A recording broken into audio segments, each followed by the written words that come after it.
When you're presenting, your most important tool is your voice, and you've got to keep it match fit. Now you'll find other videos that talk about warming up your voice.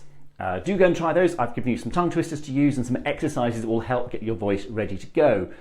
But it's not just about those few minutes before you walk on stage or stand up to present.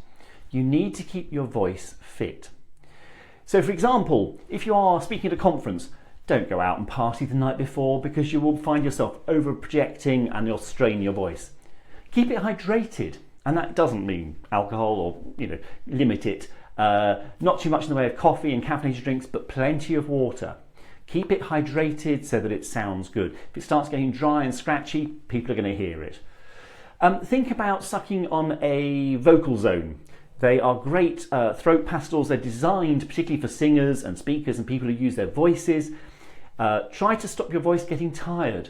If you find yourself in a noisy room, get out of there if you possibly can. If you are having to really project to make yourself heard over lots of hubbub, background noise, music, for example, you're not going to be doing your voice any favours.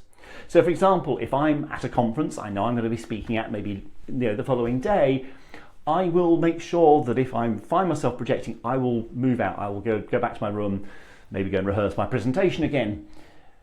You've got to keep your voice fit. It's very easy to overtire it. And a tired voice is on the whole a slightly boring voice to listen to. It's also a voice that doesn't really carry much colour and probably doesn't carry much gravitas. A voice that is fresh, well hydrated, well warmed up, sounds much better. People enjoy listening to that sort of thing.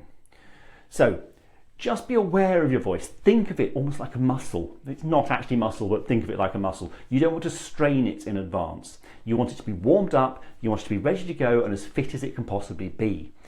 Then your voice will hopefully come across as rich and clear and well warmed up as you want it to be, and more importantly, as your audience want it to be.